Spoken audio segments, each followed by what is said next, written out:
Alright, anyway, because I got the theme from you, you say journey to the manger, and you quote the Matthew 2 verse 2. So this is an English service, right?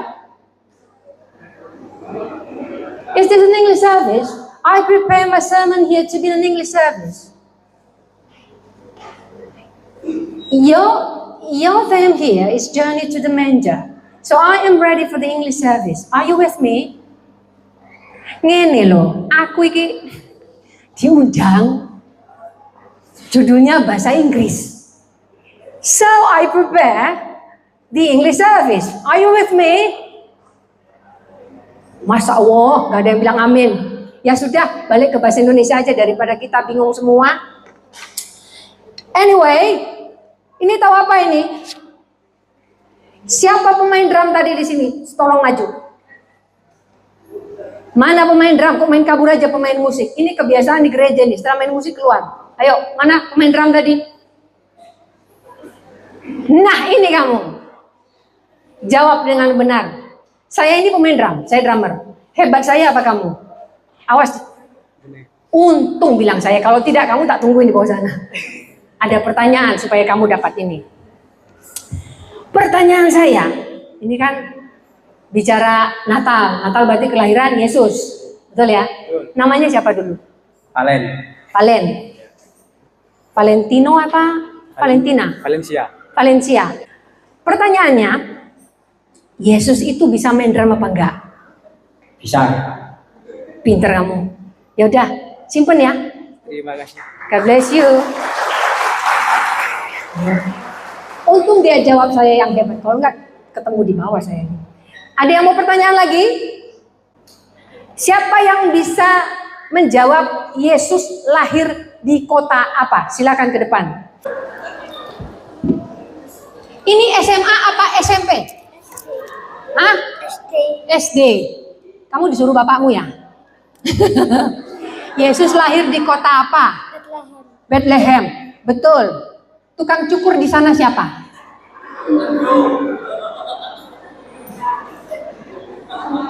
Baca Alkitab tidak. Ada nama tukang cukur di sana. Bapaknya pendeta. Ya. Nanti bilang bapak, Pak, bapak baca Alkitab tidak. Di sana ada tukang cukur. Mas Tarno namanya. Oke. Main kabur aja. Oh iya, you're welcome. Setelah Yesus lahir, itu berapa hari kemudian, ada berapa hari Yesus disunat? Berapa hari? Bu? Berapa hari, Bu? Berapa? 8 hari. 8 hari. Biasanya kalau sunatan kan ada acara ya. Waktu itu Maria masak apa? Enggak masak apa-apa. Pelit sekali Marianya gak masak, Bu. Waktu Yesus ke Bait Allah, kan hilang dia tuh. Umurnya berapa waktu itu? Ini anak SMA, ibunya. Dulu. Oh, cucunya. Umurnya berapa waktu itu? 12 tahun. Hah? 12 tahun itu kan di Bait Allah. Dulu waktu 12 tahun itu di Bait Allah ada yang jual tahu. Siapa itu? Oh, yang jual tahu itu Pak Karno. Pak Karno. Oh iya. Salam sama Pak Karno ya. Ya. Siapa yang membaptis Tuhan Yesus? Peter. Peter Pan. Yang baptis Tuhan Yesus siapa? Yohanes. Yohanes apa? Yohanes cuaca ada. Yohanes banyak ada tadi. Yohanes Pak Yohanes Kris ada. Yohanes siapa? Yohanes Pembaptis. Oke. Yohanes Pembaptis ini nama tetangganya siapa? Mas Tony. Mas Tony. Ya, Salam ya sama Mas Tony. Oke, Tuhan berkati. Waktu Yesus kasih makan banyak orang, ada 2 ikan, 5 roti, itu berapa orang ya kira-kira? Berapa? 5.000. Namanya siapa? Arcan Zehra. Hah? Arcan Zehra. Mamamu kasih nama susah amat. Panggilnya aja ya. Jangan. Oh, jangan. 5.000 ya? Nah, dari 5.000 orang itu sebutkan namanya satu persatu. Enggak tahu, Bu. Baca Alkitab, ada namanya itu. Iya, nggak apa. Nggak hafal ya? Lain kali hafal ya, tanya pendetanya ya. Saya percaya pendetanya sampai tua, sampai ubahnya juga nggak tahu ya. Terima kasih. Ya. Journey to the Manger, tapi sebelum masuk ke judul ini, saya di sini ada yang tadi kan ada namanya Peter. Ada yang nonton Peter Pan nggak? Nggak ada. Tontonan kalian apa sih? TikTok ya. Peter Pan itu musuhnya siapa namanya? Kapten?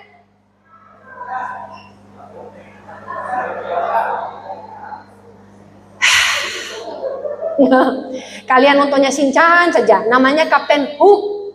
Ya. Suatu kali Kapten Hook ini bertobat. Dia bertobat, dia jadi pendeta. Jadi namanya Pendeta Hook. Nah, pada saat pertama sekali dia jadi pendeta, dia mau berdoa buat semua yang bekerja di atas kapalnya itu. Waktu dia berdoa untuk setiap orang yang berada di atas kapalnya, Kapten Hook ini tutup mata, dia begitu khusyuk mendoakan mereka. Setiap kali dia memanggil nama anak buahnya untuk didoakan, selalu ada yang nangis dan teriak. Kapten Hook berpikir, wah benar-benar saya bisa mengimpartasi kuasa Allah. Ada yang teriak, begitu. Ada yang nangis, gitu. Pokoknya semua, tidak ada yang tidak menangis. Dari 9, jadi dari anak buahnya itu ada 9 yang dia doakan. Kemudian saat dia buka mata, Kapten Hook itu merasa kuasa Allah begitu besar. Dia melihat anak buahnya yang di kapal ini luka semua. Dia berpikir sepertinya mereka manifestasi. Tapi Kapten Hook tidak sadar kalau tangannya itu kan bukan tangannya, itu kan pakai hook, makanya nama Kapten Hook. Jadi setiap kali dia doakan orang, dia pegang kepala, dia pegang pundak, itu ketusuk semua. Jadi semua itu teriak bukan karena didoakan, tapi karena kena hook dari tangannya itu. Nah hari ini saya mau berdoa buat Anda, tapi saya mau pakai hook. Ada yang mau nggak?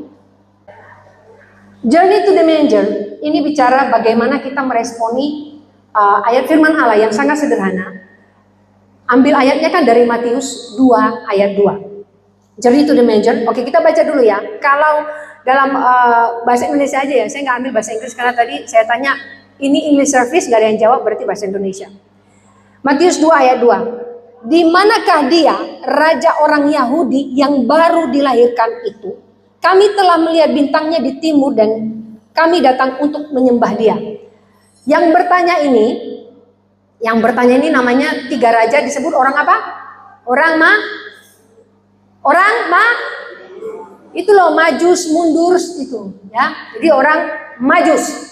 Orang majus itu berasal dari bahasa Yunani itu magio.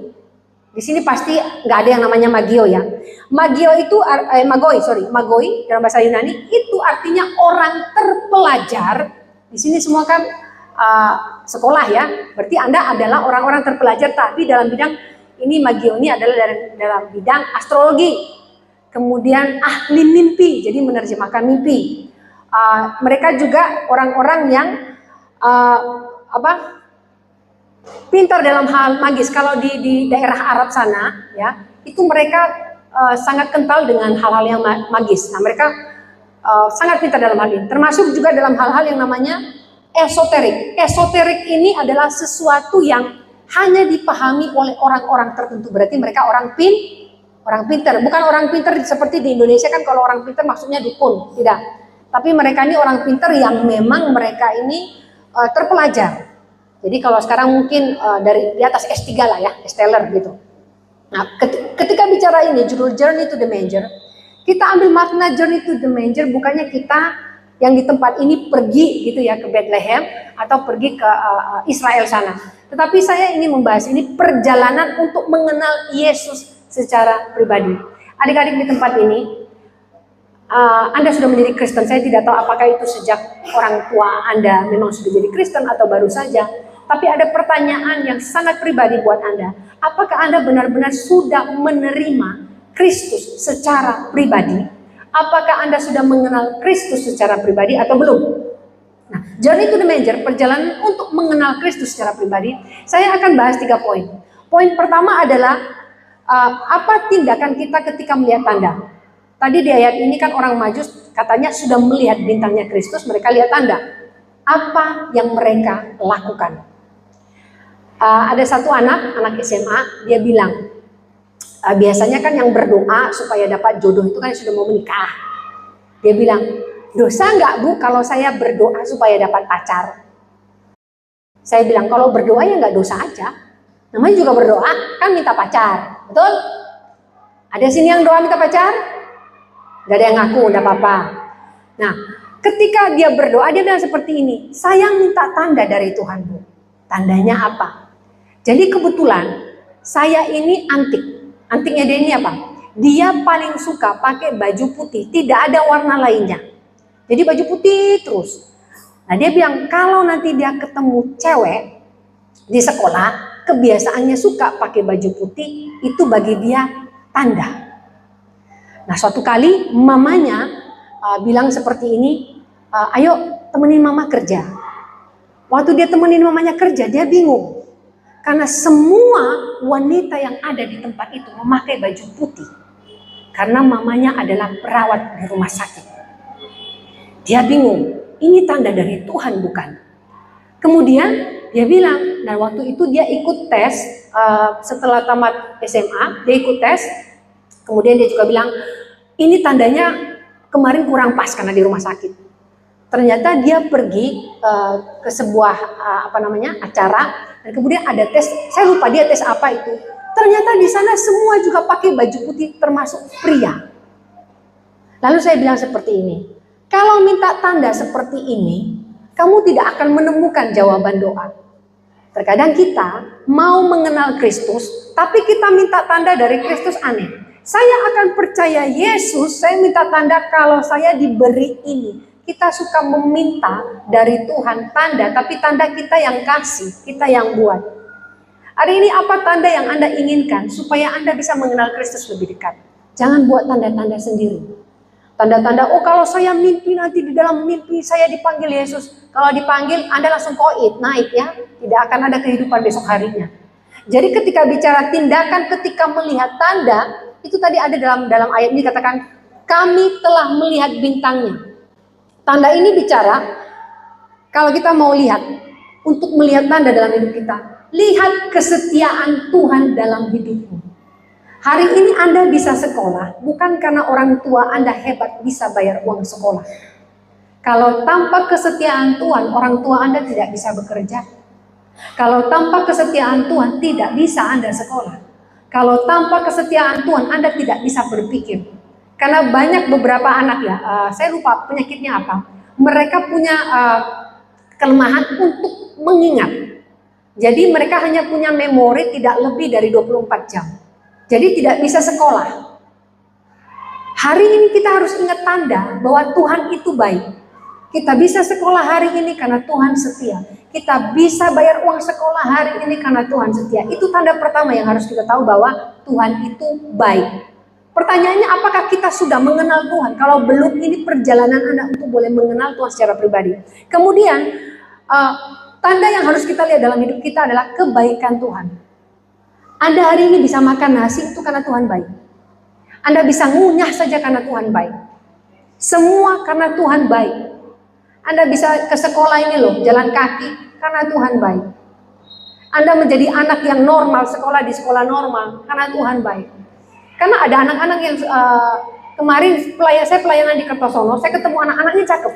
Tapi ternyata anaknya itu bisu dan saya nggak tahu dia tuli apa enggak ya. Jadi dia ajak, dan kebetulan anaknya karena memang tidak dilatih untuk berbahasa isyarat. Saya berusaha ngomong ke dia jadi saya susah, dia juga tidak bisa bahasa isyarat. Tetapi dia ke gereja. Waktu saya khotbah dia dari belakang gini-gini.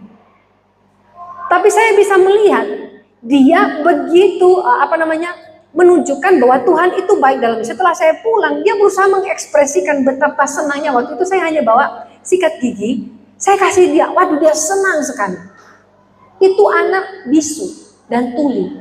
Anda di sini, Anda sekolah, Anda tidak bisu, Anda tidak tuli. Ingat, Tuhan itu baik. Jadi ini tanda yang harus kita lihat dalam hidup kita untuk boleh mengenal Tuhan secara pribadi. Jangan berpikir kita boleh ada karena orang tua kita, tidak. Kita ada karena kasih karunia Tuhan. Ini tanda yang harus kita tahu bagaimana Tuhan yang kita kenal di dalam Yesus Kristus itu begitu baik. Jadi biasanya kan setiap orang ini butuh tanda. Seperti tadi kan si anak dia berdoa untuk dapat pacar gitu ya, dia minta tanda. Nah, biasanya gini, ada di sini yang anak SMA biasanya suka ngerayu ya. Siapa di sini yang suka gombal? Yang suka merayu? Tunjuk saja dia, jangan malu-malu. Kalau dia tidak mau ngaku, tunjuk. Ya, betul ya, itu gombal ya. Kelihatan dari rambutnya. Nah, biasanya kalau ngegombal tuh bilang seperti ini, supaya ceweknya kelihatan seperti malaikat. Gimana rasanya jatuh dari surga? Yeah. Tapi ceweknya nggak merasa kayak malaikat, dia langsung ngamuk. Kamu pikir aku Lucifer? Lucifer kan jatuh dari surga. Susah juga kalau merayu. Nah, kalau mau melihat tanda, ya untuk melihat tanda orang yang baik, bukan yang pintar gombal, tapi orang yang bisa menghargai Anda dan orang yang bisa melihat Anda apa adanya. Kasih Tuhan dalam hidup kita, Tuhan melihat kita dengan kasih yang begitu besar. Dia tidak pernah melihat kita dengan apa yang sudah kita lakukan. Terlalu banyak kesalahan yang kita lakukan di hadapan Tuhan, tapi Tuhan baik. Ini tanda bagi kita untuk boleh mengenal Tuhan secara pribadi. Jangan membuat jarak dengan Tuhan. Jadi kalau hari ini adik-adik jadi Kristen ya, ke sekolah gitu, adakah Anda mau menunjukkan bahwa Anda benar-benar orang yang mengenal Tuhan atau hanya sekedar jadi Kristen? Beda.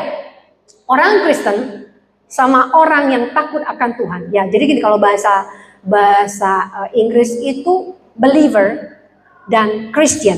Kalau believer itu orang yang percaya di dalam Kristus. Kalau Christian atau orang Kristen, orang yang mengikut Kristus, tapi cuma sekedar mengikut. Misalnya seperti Kristen progresif. Mereka sebut diri mereka Kristen karena mereka mengikuti ajaran Yesus sebagian, tapi mereka tetap menyebut diri mereka Kristen. Hari ini adik-adik di tempat ini Anda menyebut Anda Kristen.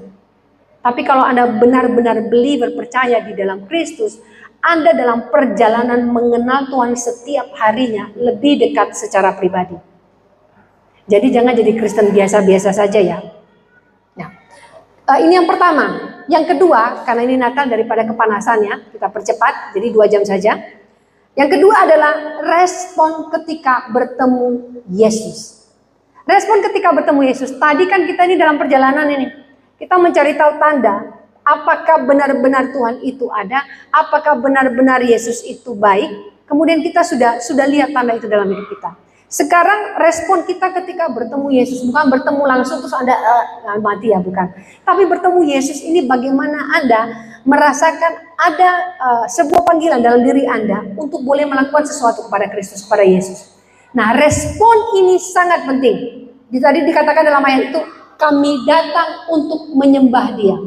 3 orang Majus tadi ini datang untuk menyembah Yesus. Sekarang adik-adik, Anda pasti tiap minggu ke gereja ya. Ke gereja motivasinya apa sih? Cari cewek, cari cowok. Motivasinya apa ke gereja? Dipaksa mama itu. Soalnya mama penatua. Apalagi kalau mamanya pendeta. Bu Seba gak pernah paksa anaknya. Bu Seba punya anak 1 tuh. Awas gak ke gereja. Pelintir-pelintir rambutnya. Misalnya contoh gitu ya. Kita banyak ke gereja, motivasi kita benar apa tidak? Jadi di sini kita harus tahu respon kita ketika bertemu secara pribadi dengan Yesus itu apa? Ada pertobatan.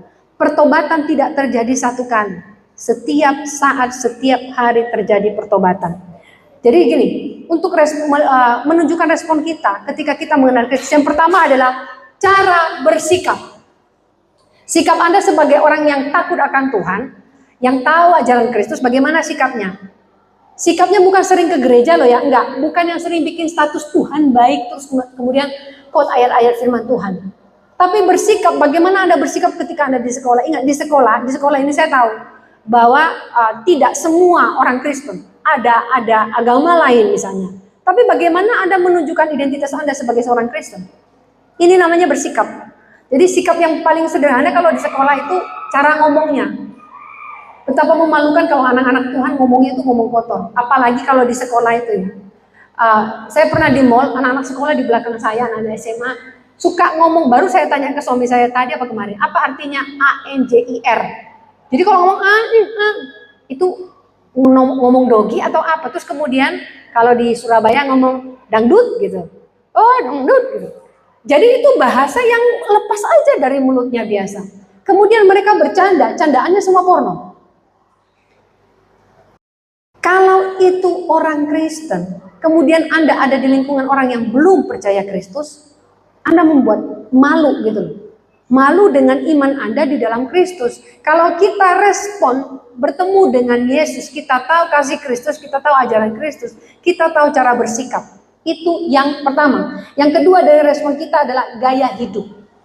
Gaya hidup ini juga penting. Jadi hiduplah sebagaimana gini. Jangan membuat orang terkesan dengan gaya Anda. Gaya-gaya gitu. Apalagi ya kalau mau deketin cewek itu gayanya minta ampun. Saya sudah berapa kali bilang ya. Anak SMP khususnya atau anak SMA. Gak usah pacaran dulu. Bukan soal dosa. Rugi Anda. Anda nanti akan mengalami apa yang dialami oleh Agnes Mo. Tahu apa yang dialami? Cinta ini kadang-kadang tak ada logistik. Mau beli bakso nggak punya duit. Minta pacar supaya bisa traktir. Cintaku hanya untuk sekarat. Kalian mau mengalami itu? Dia aja sekolah dibayarin bapaknya. Mau pacaran. Beli bakso aja susah hidupnya. Daripada mikir pacaran, mending Anda mikir. Nanti tamat sekolah ini mau jadi apa? Pacaran terus. Saya pernah konselingi satu anak. Dia bilang, tolong saya. Apa yang ditolong? Dia bawa 1 dos. Saya pikir itu pengakuan dosanya 1 dos. Apa ini? Dibaca ya Bu? Saya aja banyak kerjaan baca, kamu suruh baca 1 dos. Tahu isinya apa? Surat cinta. Surat cinta apa? Putus. Putus kok surat-suratan zaman sekarang, zaman now. Katanya gini, supaya ada dokumentasi. Putus. Saya baca surat pertama. Aduh, saya bilang, saya ya nggak paham bahasa kalian ini. Tulisnya itu saya bilang, ea itu apa sih? Ea. Ternyata maksudnya iya. Ea, waduh. Saya bilang gini aja lah. Pertama, bertobatlah cara menulis yang benar dan baik. Karena saya seorang penulis. Tulis sesuatu dengan baik dan benar supaya bahasa Indonesia Anda baik dan benar. Kemudian, kalau Anda depresi hanya gara-gara putus cinta, saya katakan tidak usah pacaran atau pikir emang cuma dia orang. Banyak yang lain. Gak dapat dia tembok juga bisa. Ajak ngomong ya tembok. Jadi ini gaya hidup ya. Bicara gaya hidup. Gaya hidup tidak bicara bagaimana hebat Anda di luar sana membuat orang terkesan. Tapi ketika kita mengenal Kristus secara pribadi, buat Kristus terkesan. Apa yang sudah kita lakukan hari ini? Apakah Kristus terkesan ketika Anda melayani Tuhan seperti tadi? Oh iya betul. Tapi setelah keluar dari pelayanan, apa yang Anda lakukan? Itu yang terpenting. Bukan soal hari minggunya Anda begitu hebat, Anda nyanyi. Saya mau bersaksi sedikit saja. Saya dari dulu sudah pelayanan, dari tahun 2003. Dan karena waktu itu saya merasa bahwa saya hebat. Saya akhirnya ketika mengingat hal itu, saya begitu malu. Karena pengenalan saya akan Tuhan, ini bicara bagaimana saya membuat orang terkesan. Saya tidak ingin mengatakan kepada adik-adik, di masa muda seperti ini kita memang sangat menginginkan pengakuan orang. Saya main drum, saya main gitar, saya main keyboard, saya main bass, saya bisa. Saya bisa. Karena waktu itu ketika pelayanan tidak ada pemain musik selain saya.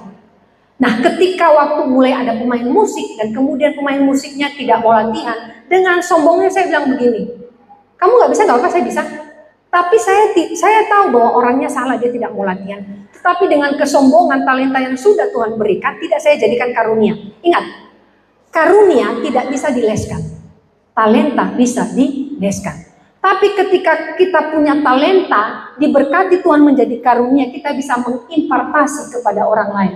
Ketika Anda bernyanyi tadi, bukan soal Anda pintar bernyanyi, tapi bagaimana ketika Anda mengimpartasi itu yang benar.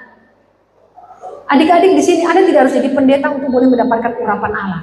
Tapi ketika Anda melayani Tuhan, Anda bisa mengimpartasi. Kenapa? Karena Anda mengenal Tuhan secara pribadi, ada respon yang baik. Dan ini yang membuat Anda dipakai Tuhan dengan luar biasa. Ingat, ada banyak orang, anak-anak SMP yang memenangkan banyak orang loh di luar sana. Gak ada yang tahu, saya kenal mereka. Cara mereka sederhana kok. Bagaimana cara mereka ajak anak-anak itu bermain gitar, ngajarin main gitar, terus kemudian mereka main basket bersama, anak-anak yang tidak kenal Tuhan. Dan mereka bisa mendapatkan jiwa. Bukan dari mereka berkhotbah, tidak. Adik-adik, hari ini respon kita ketika bertemu dengan Yesus dikatakan, kami datang untuk menyembah Dia. Menyembah Dia bukan hanya datang untuk melayani Tuhan, tapi lakukan sesuatu di luar sana dari cara kita bersikap, dari gaya hidup kita. Kemudian kebiasaan. Ada kebiasaan yang membuat kita sebagai anak-anak Tuhan ini malu. Pornografi. Melihat foto-foto orang miskin pakaian, kasihan. Dilihat terus. Kemudian apa lagi? Yang waktu ada acara level up di Nganjuk, itu saya bahas tentang masturbasi dan onani. Ini akibat dari pornografi. Ada ajaran yang mengatakan, oh itu harus dilakukan untuk kesehatan. Saya katakan ketika Anda melakukan itu, apa yang Anda pikirkan? Pikiran kita adalah hal yang sangat penting untuk boleh mengetahui kita ini kenal Tuhan atau tidak. Pikiran Anda diisi dengan apa sih? Hari ini adik-adik, Anda sebagai remaja, cara berpikir kita ini sangat luas ya. Saya juga remaja, saya masih 17 tahun kurang. Jadi cara berpikir kita ini kepo, pengen tahu banyak hal. Boleh, tapi jangan pengen tahu belajar dokter-dokter sama lawan jenis. Saya pengen tahu kamu dari atas sampai bawah. Tuhan tidak mengajarkan kita itu. Nah dari sini tadi ya kebiasaan apa? Pornografi, ngomong kotor, masturbasi, onani, apapun itu. Saya katakan kuasai dirimu, kendalikan pikiranmu. Apapun yang ada dalam pikiranmu, biarlah itu menghasilkan hasil yang baik, yang positif. Karena dari apa yang engkau pikirkan, engkau akan mengimpartasikan kepada orang yang di sekitarmu. Ingat, kita ini harus menjadi garam. Tapi jangan buat orang darah tinggi ya. Kita jadi garam. Maksudnya kita bisa memberkati orang lain dari sikap kita, dari kebiasaan kita. Jadi ini tadi yang kita lihat ketika respon kita bertemu dengan Tuhan. Jadi jangan pura-pura tuli ketika mendengar panggilan Tuhan untuk boleh kita hidup sesuai dengan kebenaran firman Allah. Ada satu anak SMA, jadi dia pindah sekolah, kemudian dia ini di grup WA. Dia ngomong, jadi dia masuk di grup WA, dia bilang gini, mari kita doakan guru kita, kayaknya guru kita ini tuli. Terus dia bilang, guru yang mana? Dia sebut namanya. Terus dia kasih emoji lucu-lucu untuk yang candai guru itu yang katanya tuli. Jadi waktu pas dia ngomong itu di grup, tidak ada yang menjawab, semua diam. Nah besoknya ketika dia di sekolah, teman-temannya tanya, kenapa kamu minta kita doa buat bapak itu? Tuli. Kemudian dia bilang, lihat ya. Dia panggil, Pak, sekarang jam berapa? Bapaknya diem aja. Bukan bapaknya tuli. Terus dia deket lagi. Pak, jam berapa Pak? Padahal itu jaraknya cuma 3 meter. Bapaknya kan sambil mengerjakan sesuatu, gak dijawab. Dia deket sama bapaknya. Pak, jam berapa? Dari tadi gue bilang sudah jam 1. Jadi bapaknya sudah jawab 3 kali. Yang tuli siapa? Yang tuli ya yang nanya tadi jam berapa. Anda di sini sering sekali pura-pura tuli ketika dipanggil Tuhan. Berapa kali pendeta bilang, siapa yang mau didoakan? Tidak mau didoakan, malu. Tidak mau didoakan, ngapain didoakan, gak dapat apa-apa. Saya katakan ya, pertama sekali saya dikatakan, siapa maju ke depan, sini untuk didoakan. Saya tidak mau, saya pikir, ngapain saya didoakan. Apalagi saya pernah melihat kalau orang didoakan itu jatuh. Saya malu, kalau saya jatuh, saya malu. Tapi suatu saat ketika saya di satu tempat diajak untuk berdoa, mau didoakan gak? Saya bilang begini, saya tantang Tuhan. Tuhan, saya mau didoakan, tapi saya mau melihat sesuatu, apa yang akan Tuhan lakukan buat saya.